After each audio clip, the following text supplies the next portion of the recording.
السلام علیکم ورحمۃ اللہ وبرکاتہ۔ وعلیکم السلام ورحمۃ اللہ وبرکاتہ۔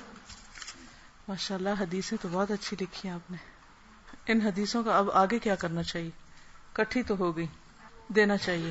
اس کے لیے اس کا ہر حدیث کے اوپر ایک چھوٹا سا ٹاپک نہ بنا لیا جائے۔ انشاءاللہ کل آپ ہر حدیث کے شروع میں ایک چھوٹا چھوٹا عنوان لکھیں گی، ٹھیک ہے؟ پھر اس کو ٹائپ کریں گی، ٹاپک لگا کے ٹائپ کر کے ایک پرنٹ لے کے ان کو دیں گی، ٹھیک ہے؟ پھر اگلے سٹیپ پہ یہ پتا میں آپ کو کیا سکھا رہی ہوں؟ کیا سکھا رہی ہوں؟ کچھ بھی نہیں؟ کیا سکھا رہی ہیں بتائیں، اس کا کیا نام ہے؟ شہد کی مکھی کے بارے میں کبھی کسی نے پڑھا ہے، سنا ہے؟ کیا کرتی ہے؟ شہد بنانے کا پروسیس کیا ہوتا ہے؟ سب سے پہلے کیا کرتی ہے؟ پھولوں پر بیٹھتی ہے اور رس چوستی۔ کون سے پھولوں پہ بیٹھتی؟ کڑوے یا میٹھے؟ یعنی جو صحیح ہوتے ہیں، جن کا رس چوسنا چاہیے۔ پھر کیا کرتی؟ اس کو رس کو چوس کر، اور کتنی دفعہ اڑتی ہے؟ کتنی اڑانے ہوتی ہیں ایک قطرہ شہد بنانے کے لیے؟ مکھی کی پوری زندگی چاہیے۔ وہ ایک طرح سے ہزاروں میل کا سفر کرتی ہے، جگہ جگہ سے رس چوستی ہے، پھر واپس جا کر چھتے میں اس کو انڈیلتی ہے، اور پھر ایک پورا پروسیس چلتا ہے اس پر۔ کل آپ شہد بنانے کا پروسیس لکھ کر آئیں گے، ٹھیک ہے؟ 1 2 3 4 5 اسٹیپس، یعنی ایک شہد کی مکھی شہد بنانے کے لیے کون سے 5 اسٹیپس اختیار کرتی۔ اللہ تعالیٰ چاہتا تو جیسے آم اگائے تھے اس نے، ایسے ہی شہد کے ڈبے درختوں کے ساتھ لٹکا دیتا، ایک درخت کے ساتھ شہد اگاتا۔ کچھ مشکل تھا؟ اب دیکھیے مثلا جو رب انگور کے اندر اتنا زبردست قسم کا رس ڈال کر اس کو بیلوں کے ساتھ پیدا کرتا ہے، تو وہ رس کٹھا جو مکھیاں چوس چوس کے لاتی ہیں، وہ کٹھا ہی وہ ایک جگہ پر یا تو ایک آم کے جتنا سیک ہوتا ہے، یا پھر انگور کے جتنا چھوٹے چھوٹے شہد کے آپ کو مل جاتے۔ لیکن اللہ تعالیٰ نے ایسا نہیں کیا۔ کیوں نہیں کیا؟ اس وقت دماغ سوئے ہوتے ہیں آپ کے، یا ویسے ہی آپ لوگ خاموش قوم ہیں؟ اللہ تعالیٰ نے ہمیں کچھ سکھانا تھا۔ اور پھر اس سے بھی آپ ایک اور سبق ہے بہت بڑا، کہ مکھی سے سکھایا۔ انسان کا غرور ٹوٹتا ہے نا اس میں، کہ لو میں مکھی سے سیکھوں۔ اللہ تعالیٰ نہ صرف یہ کہ مکھی سے سکھاتے ہیں، بلکہ مویشیوں سے بھی سکھاتے ہیں۔ قرآن مجید میں آتا ہے وَإِنَّ لَكُمْ فِي الْأَنْعَامِ لَعِبْرَةً۔ کیا مطلب ہے اس کا؟ مویشی جانوروں میں بھی تمہارے لیے عبرت ہے، سبق ہے۔ کون کون سے مویشی جانور؟ بھیڑ، بکری، گائے، اونٹ۔ تو گویا آپ کو گائے سے بھی سیکھنا ہے، اونٹ سے بھی سیکھنا ہے، بکری سے بھی، بھیڑ سے بھی۔ کوئی ایک چیز مجھے بتائیں جو آپ نے کبھی بکری سے سیکھی ہو۔ اللہ نے اس کو ہمارے لیے مسخر کیا۔ کبھی بکری کا دودھ دوتے ہوئے آپ نے کسی کو دیکھا؟ یا گائے کا؟ ادھر کھڑی رہتی ہے، کتنا پیشنس ہوتا ہے، اور وہ اپنا دودھ دے رہی ہوتی ہے۔ اس کو کوئی پیسے ملتے ہیں؟ اسے کیا ملتا ہے جب اس کا دودھ کوئی نکال لیتا ہے؟ وہ اگر دودھ نہ بھی دے تو چارہ تو ملتا ہی، اس کو چارہ تو ویسے بھی ملتا ہے۔ تو اس میں سیکھنے کی کیا بات ہے کہ وہ کھڑی ہے، دودھ دو رہے ہیں، ہاں؟ اور آپ کو پتا ہے کہ جب وہ دودھ دوتے ہیں نا تو اچھے خاصا جسم کو اس کے کھینچتے ہیں، کھینچ کے سارا دودھ نکال کے خالی کر دیتے ہیں اس کو۔ وہ بناتی ہے اور ہم پی جاتے ہیں اور شکر بھی ادا نہیں کرتے۔ تو اس میں کیا سبق ہے؟ دوسروں کے لیے فائدہ مند ہونا۔ اور جب اس کے دودھ دوہنے کا ٹائم ہوتا ہے نا اور دودھ نہ دوئے تو وہ بولنا شروع کر دیتی ہے۔ اور کیا ہوتا ہے؟ کھانے کے لیے اس کو کیا ملتا ہے؟ سمپل سا چارہ۔ لیکن پروڈیوس کیا کرتی؟ جس سے ساری غذائیتیں ہوتی، یعنی ایک بچہ جو ہے وہ صرف دودھ پر زندہ رہ سکتا، اس کی ساری ضروریات پوری ہوتی رہتی۔ تو ہمارے لیے کیا سبق؟ وہ تکلیف برداشت کرتی ہے اور ہمارے لیے فائدے کی چیز پیدا کرتی ہے، اور دے کے کوئی احسان جتاتی؟ کوئی احسان نہیں جتاتی۔ ہم تو تھوڑا سا کام کر لیں تو ہم احسان جتانے لگتے ہیں، اگر زبان سے نہ بھی کہیں تو اپنے ایکشن سے ایسے کام کرتے ہیں کہ جس میں احسان جتانا ہوتا ہے. صبر بھی ہے اس کے اندر، اتنی دیر کھڑی رہتی ہے. اسی طرح بھیڑ اون دیتی ہے ہم کو. اب دیکھیں کہ اگر ہمارے سر کے کو بال اتار لے سارے تو ہم اس کے ساتھ کیا کریں؟ ہاں کیا کریں؟ اگر کبھی کوئی ایک بال بھی کھینچ لے نا کبھی، کیا کرتے ہیں؟ دے مارتے ہیں اس کو کہ پیچھے ہٹو، یہ کیا کر رہے ہیں.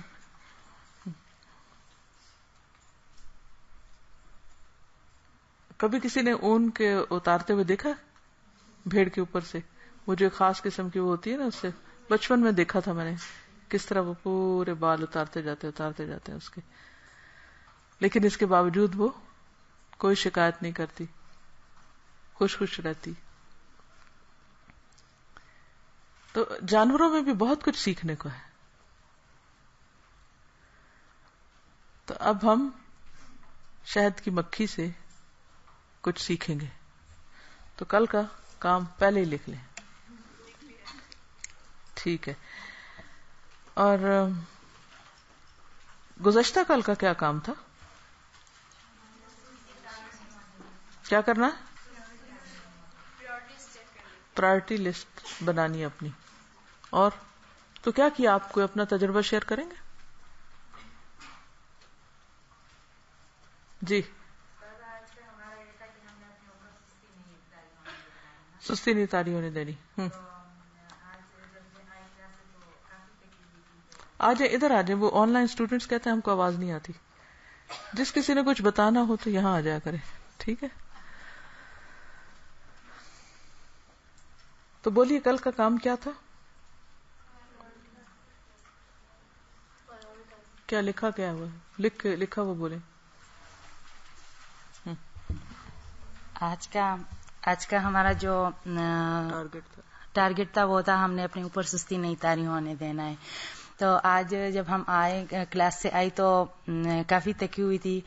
کیلولا ٹائم میں بھی ادھر ادھر کے کام کرتی رہی. پھر جب لیٹ گئی تو تقریباً 15 منٹ بعد کیلولا ٹائم ختم ہو گیا. مجھے اس وقت اتنی نیند آئی ہوئی تھی، لیکن جیسے میں نے دیکھا ہمارا اسٹڈی ٹائم سٹارٹ ہو گیا ہے تو بس میں نے فوراً، مجھے استاذہ کی بات یاد آ گئی کہ آج تو ہمارا ٹارگٹ ہے، تو میں فوراً پھر اٹھی. ہاں لیکن ابھی جسم ٹوٹ رہا ہے. جی جب نیچے آ رہی تھی تو مشکل ہو رہی ہاں. تھی. کوئی بات نہیں، ابھی آپ ہنس رہی ہیں، ٹھیک ہے.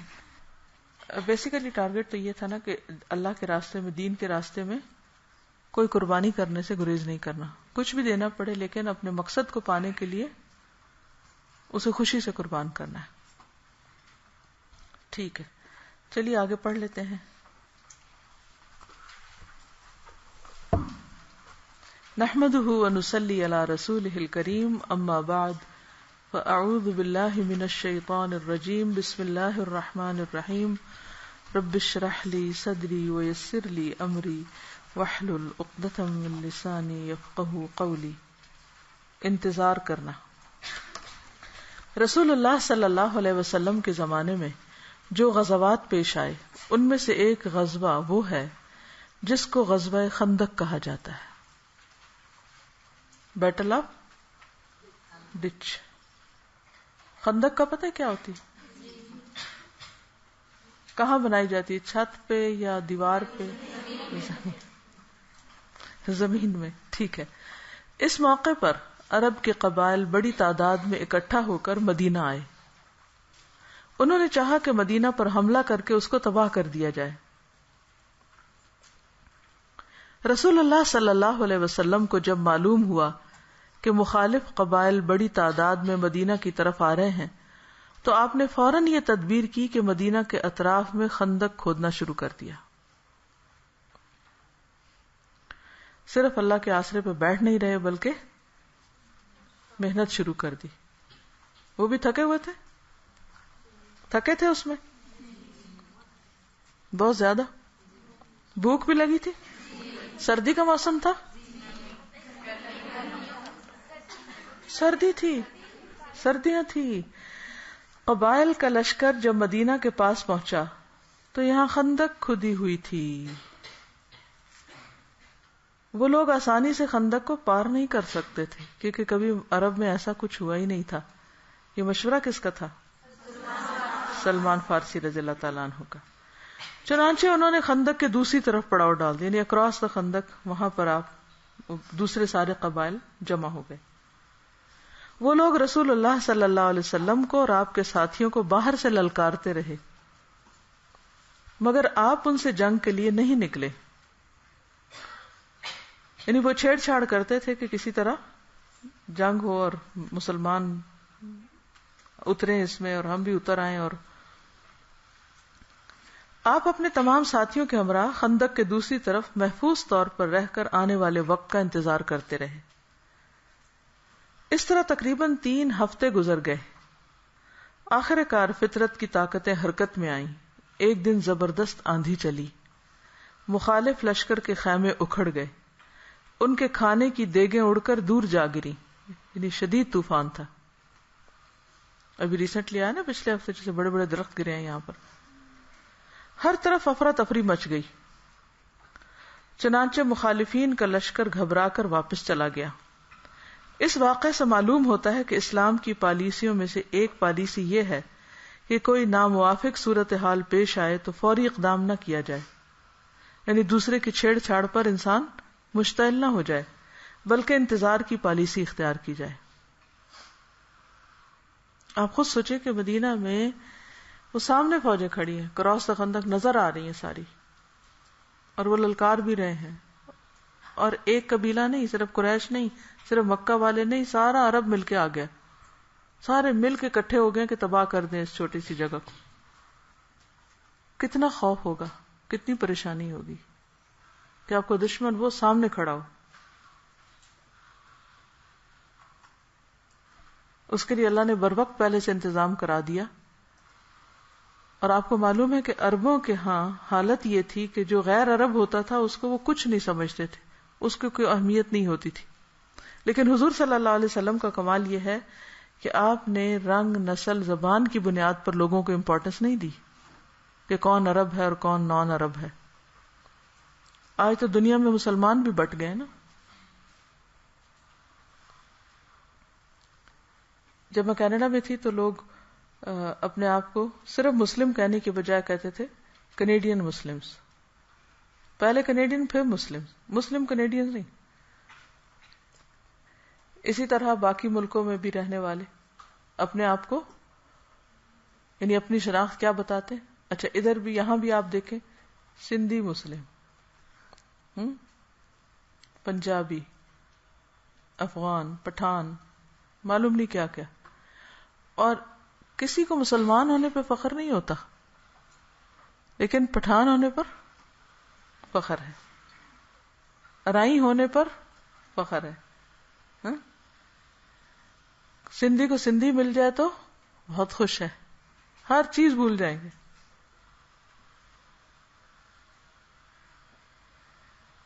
اگر میں نے کسی کا نام نہیں لیا تو اس کو بھی شامل کر لیں، اور اگر کسی کا لیا تو وہ مائنڈ نہ کرے. یہ مسلمانوں کی عام مشکل ہے.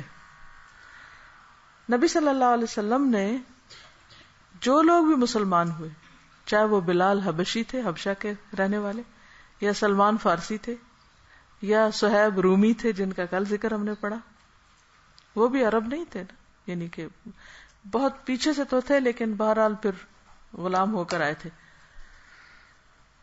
لیکن آپ صلی اللہ علیہ وسلم نے ان سب کے ساتھ ایکول سلوک کیا اور ان کے اچھے اچھے مشوروں کو قبول کیا.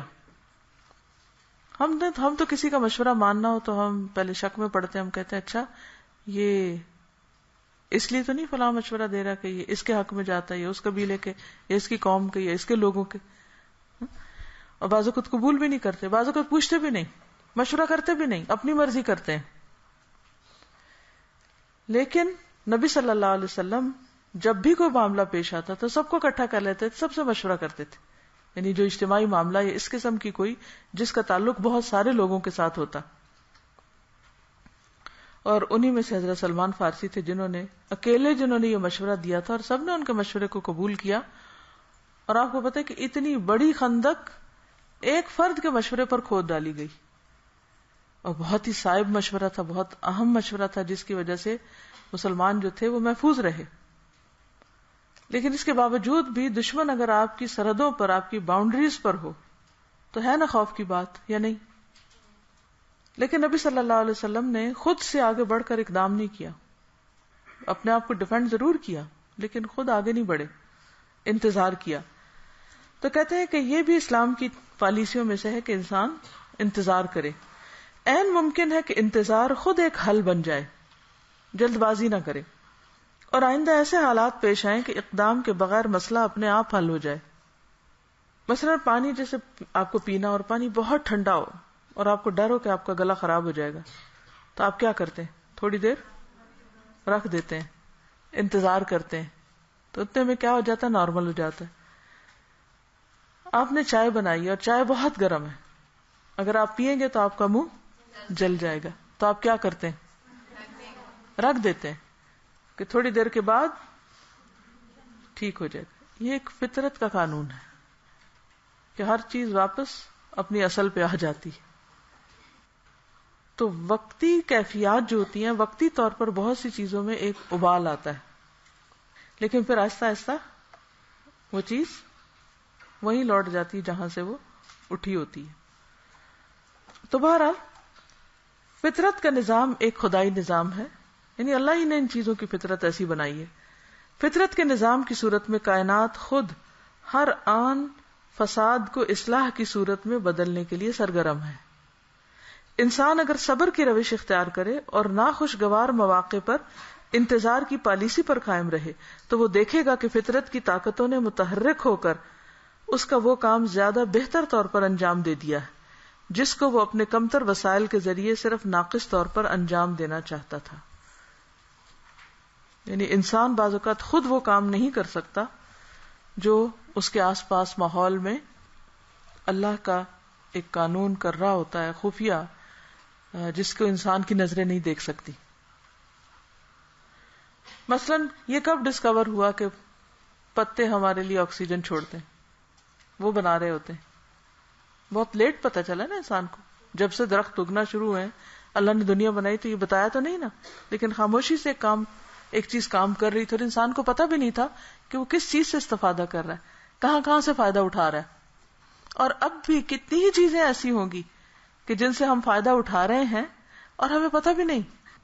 تو ایسی صورت میں انسان کو ہر حال میں اللہ تعالیٰ کا شکر گزار ہونا چاہیے، ہر حال میں، چاہے کوئی چیز اس کو اپنے موافق لگے یا خلاف لگے. آپ دیکھیے جیسے آج بھی دن میں بات ہوئی تھی کہ عسیٰ ان تحبوا شیئا وہو شر لکم وعسیٰ ان تکرہوا شیئا وہو خیر لکم، اور ایک جگہ پر آتا ہے ویجعل اللہ فیہ خیرا کثیرا، کہ ہو سکتا ہے ایک چیز تم ناپسند کرو اور اللہ تعالیٰ اسی میں بہت بڑی خیر رکھ دے. چلیے سوچئے آپ کی زندگی میں اس وقت کوئی ایسی چیز ہے کہ جس سے آپ پریشان رہتے ہیں؟ ہے کوئی؟ اگر آپ کو بتانا چاہیں تو بتائیے. کوئی چیز ایسی ہے جو آپ کی مرضی کے خلاف ہو؟ کوئی چیز ایسی ہے جو آپ کو بادر کرتی ہو؟ کوئی تکلیف دہ صورت ایسی سوچیں کہ جس پر آپ شکر کرتے ہو؟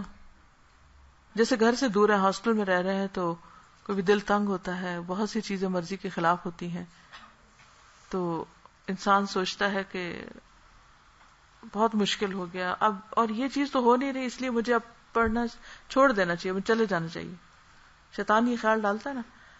کل ہی کسی نے مجھے چٹ دی کہ اگر یہ ایسا نہ ہوا تو لڑکیاں پھر گھر چلی جائیں گی، اور یہ ایسی چٹ میں ہر سال پڑھتی ہوں اور مجھے دھمکیاں ملتی رہتی ہیں کہ ہم گھر چلے جائیں گے، ہم چھوڑ دیں گے، پھر دین کا بہت نقصان ہوگا. ایموشنل بلیک میلنگ ہم ماں باپ کے ساتھ بھی کرتے ہیں. تو میں کہتی ہوں چلو بچے ہیں، اگر ہمارے ساتھ بھی کر لیں تو خیر ہے.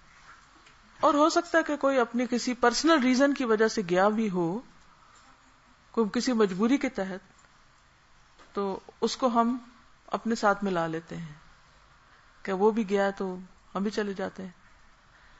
لیکن میں نے دیکھا کہ بہت سے جانے والے پھر پلٹ کر آتے ہیں. زندگی میں ایک نہیں بہت سی، ہر روز کوئی سچویشن ایسی ہو سکتی ہے. کسی بھی اپنی ایک سچویشن ایسی پہ سوچی، لکھیے اپنا کام جو آپ کو بہت بادر کرتی ہے، یا ناگوار صورتحال یا ناپسندیدہ چیز کے بارے میں سوچیں اور اس میں شکر کا پہلو تلاش کریں. کیسے؟ یہ کہتی ہیں کہ ان کو چوٹ لگ گئی، ان کا گھر دور تھا، یہ جا نہیں سکتی تھی، اور یہ بہت سی چیزوں میں دوسروں پر ڈیپینڈنٹ ہو گئی، چھوٹے چھوٹے کام دوسروں کو کہنے پڑتے، اور اس سے بہت فرسٹریشن ہوتی ہے نا کہ ایک انسان خود جلدی سے اپنے سارے کام کرے اور انجوائے کرے اس کو، اور کہاں یہ کہ دوسروں کو کہے تم یہ کر دو تم یہ کر دو، اور پھر ایک بات کئی دفعہ کہنی پڑتی ہے اور دوسرے کو سمجھ بھی کوئی نہیں آتی کہ کہہ کیا رہے ہیں. ہم کہتے ہیں آگے تو وہ پیچھے چلتے ہیں، ہم کہتے ہیں پیچھے تو وہ آگے کرتے ہیں.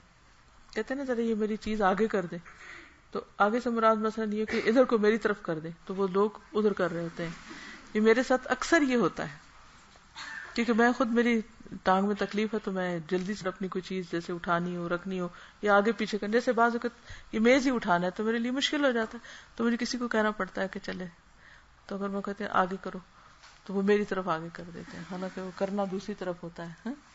تو بعض اوقات ہم انسٹرکشن جیسے ہماری اپنی بھی غلطی ہوتی ہے، ایسی نہیں کہ دوسرے کی ہوتی ہے صرف، لیکن بہت فرسٹریشن ہوتی ہے، بہت تکلیف ہوتی ہے، اور اس سے انسان کبھی کبھی ڈپریسڈ بھی ہونے لگتا ہے. تو وہ کہتی ہے کہ ایسی کیفیت، تو میں اچھی طرح آپ کی کیفیت سمجھ رہی ہوں کہ آپ کیا کہہ رہی ہیں، شاید اور کوئی نہ سمجھ رہا ہو.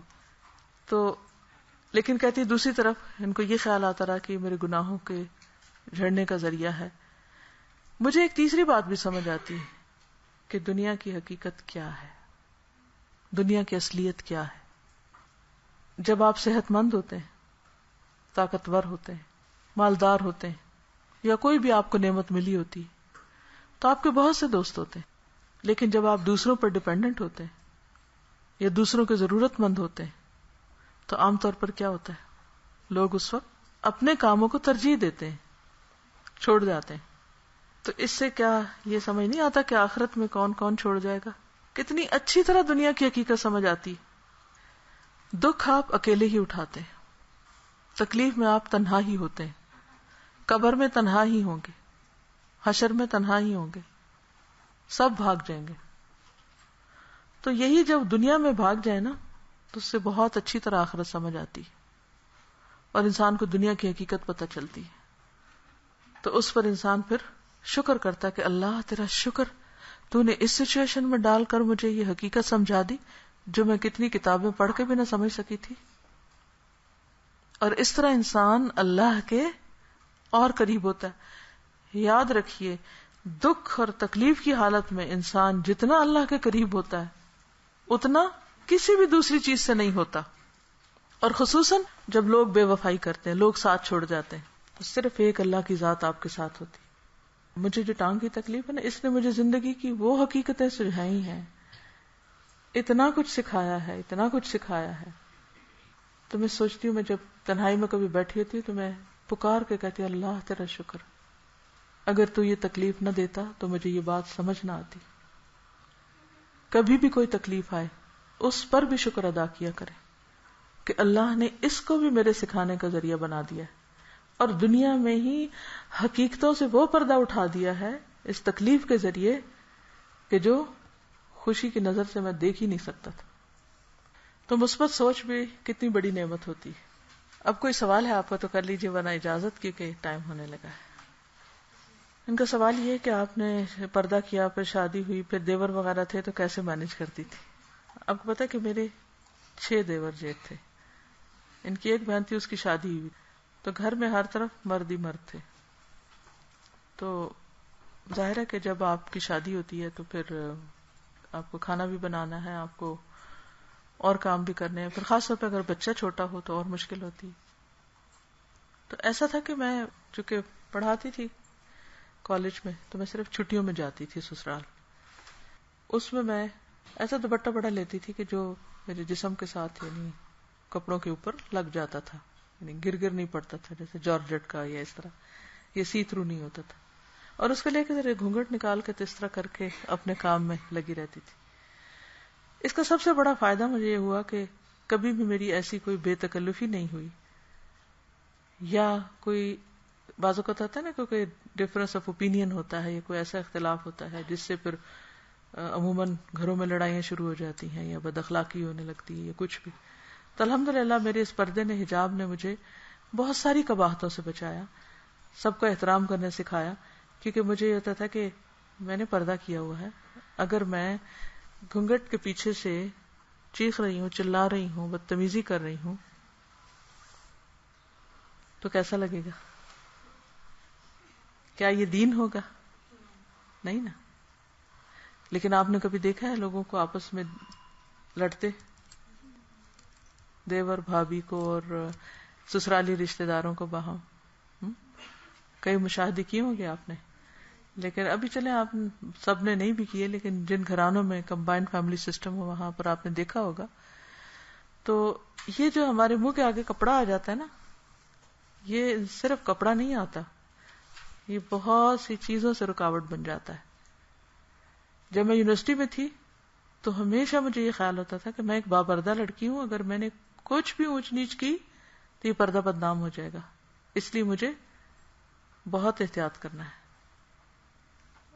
اور شادی کے بعد میں پردہ کرتی ہوں، خاندان میں واحد لڑکی ہوں جو گھر کے اندر دیور جیٹھ وغیرہ کے سامنے بھی اپنے آپ کو ڈھانکتی ہوں. تو مجھے کوئی ایسا کام نہیں کرنا کہ جس سے یہ پردہ بدنام ہو، کیونکہ یہ میری آئیڈینٹی ہے، یہ میرا دین ہے.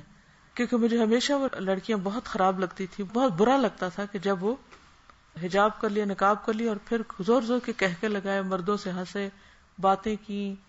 یہ کس قسم کا پردہ ہے؟ آپ نے منہ ڈھانکا ہوا اور آپ آدمیوں سے ہنس رہے ہیں، عجیب سا لگتا ہے نا. تو یہ ایک حیا کو مینٹین کرنے کا ذریعہ بن جاتا ہے. ٹھیک ہے، آج کے لیے اتنا ہی کافی. انشاءاللہ باقی کل اللہ نے چاہا تو. السلام علیکم ورحمۃ اللہ وبرکاتہ. سبحانک اللہم وبحمدک، نشہد ان لا الہ الا انت، نستغفرک ونتوب الیک.